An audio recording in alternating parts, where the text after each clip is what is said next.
আমি আমার শরীরের তিল তিল রক্ত খরচ করে আমার মেয়েকে বড় করে তুলেছিলাম, যাতে যাতে নিজের হাতে ওকে পালকিতে বসিয়ে স্বামীর ঘরে পাঠাতে পারি। কিন্তু কিন্তু কিন্তু এখন এই হাত দিয়ে ওকে কবরে শোয়াবো। হুজুর বলুন বলুন, হুজুর বলুন কি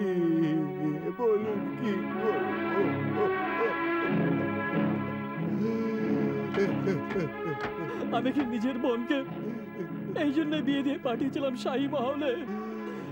এখন ওর মৃত্যুর জন্য দায়ী কে হবে? কে হবে দায়ী? হুজুরে আলম,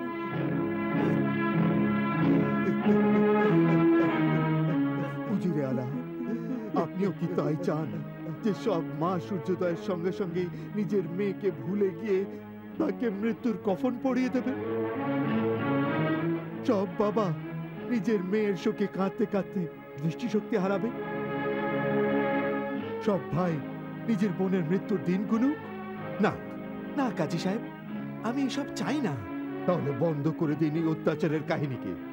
তা না হলে এই নিরীহ মানুষগুলোর হাহাকারে এই রাজ্যের ভিতকে নড়িয়ে ধ্বংস করে দেবে।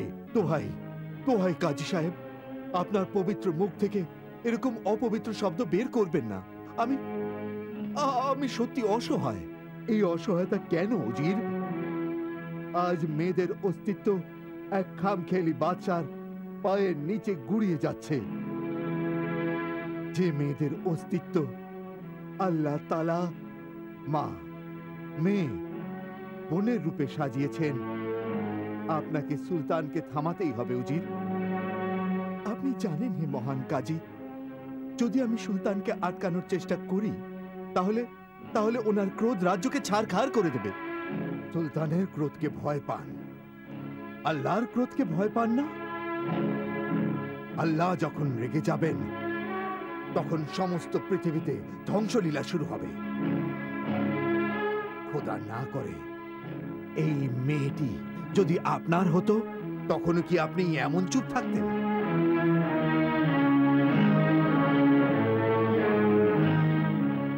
না মহান উজির, আপনার চোখের উপচে পড়া জল ওই গরিব প্রজাদের দুর্ভাগ্যের আর অসহায়ের কথা বুঝিয়ে দিয়েছে। এখন তো অভিযোগ জানাতে একটাই দরবার অবশিষ্ট, খোদার দরবার, খোদার দরবার, খোদার দরবার, খোদার দরবার।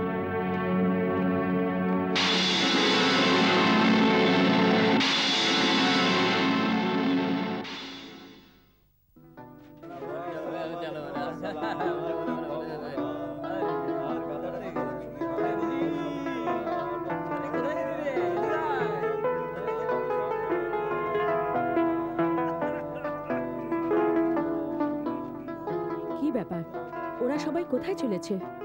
শেহজাদি, এরা সুলতানে আজমের পাগলামোয় ভয় পেয়ে শহর ছেড়ে চলে যাচ্ছে।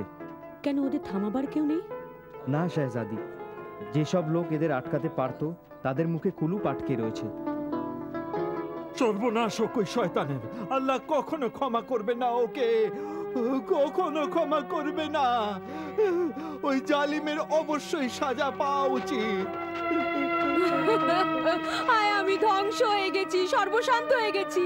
এ শেহজাদি আমার দুজন যুবতী মেয়ে সুলতানের লালসার শিকার হয়ে গেছে।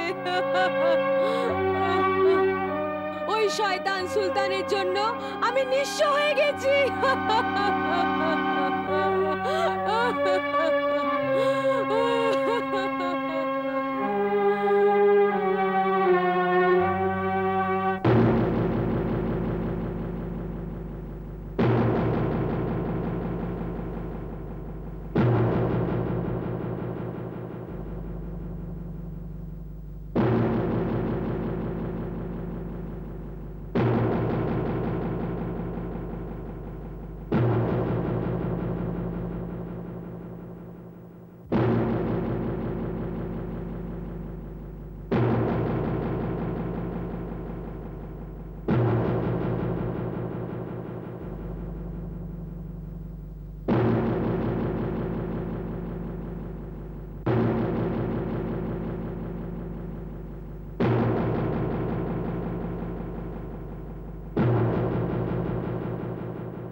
খোদার অভিশাপ বর্ষা কর উপর।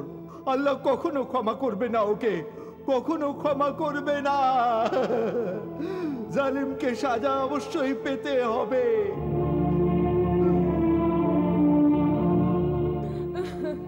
আমি ধ্বংস হয়ে গেছি, সর্বশান্ত হয়ে গেছি। এই শাহজাদি আমার দুজন যুবতী মেয়ে সুলতানের লালসার শিকার হয়ে গেছে।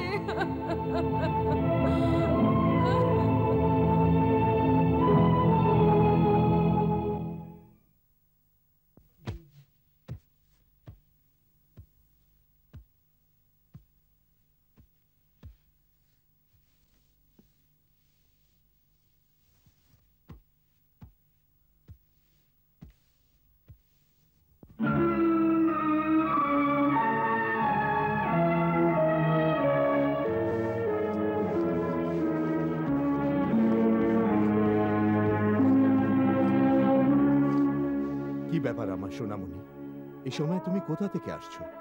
বাবা, আমি একটু আগে শহর থেকে এসেছি। শহরে গিয়েছিলে কেন? নিজের চোখে সেই সত্য যাচাই করতে, যা কাজী সাহেব বর্ণনা করছিলেন। আমায় বলো, কি দেখলে তুমি?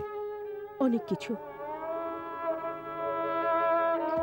হাহাকার করতে থাকা মা, আতঙ্কে ছড়ানো সব মুখ, আর তার সঙ্গেই আমি দেখলাম খোদারই সৃষ্টি করা এই হলো সব থেকে অপরূপ সৃষ্টি, নারী, যাদের জীবনকে আপনার রাজত্বে নিষ্ঠুরভাবে মারা হয়।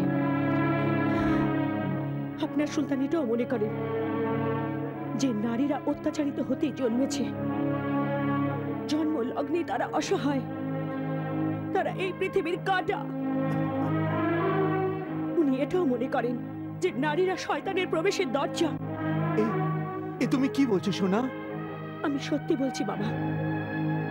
বলে দিন আপনার সুলতানকে, যদি সম্ভব হয় তবে নিজের শক্তির সাহায্যে ওই বইয়ের লেখা মুছে দিক, যাতে লেখা আছে যে মায়ের পায়ের তলে জন্মত উপস্থিত, কারণ মা নিজেও একজন নারী।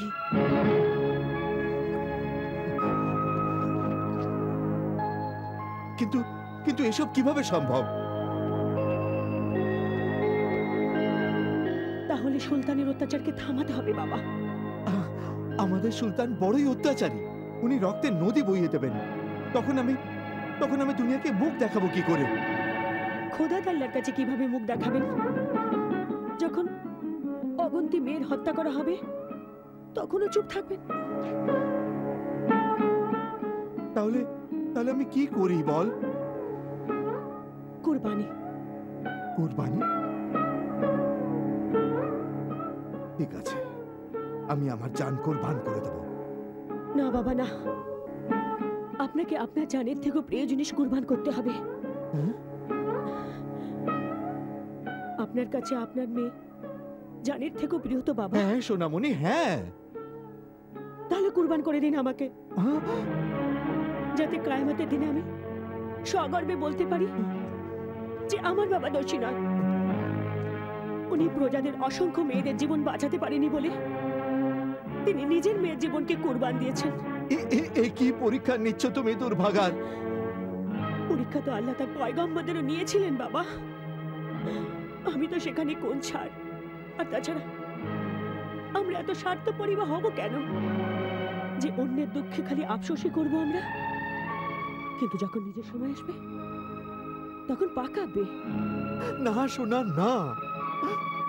বাবা, তোমাকে সেই নির্দোষীদের দিব্যি যাদের হত্যা করা হয়েছে, না না তোমাকে আমার ভালোবাসার দিব্যি, না সোনা, না। আপনাকে খোদা তাআলার দিব্যি বাবা। এই কুরবানি আপনাকে করতেই হবে।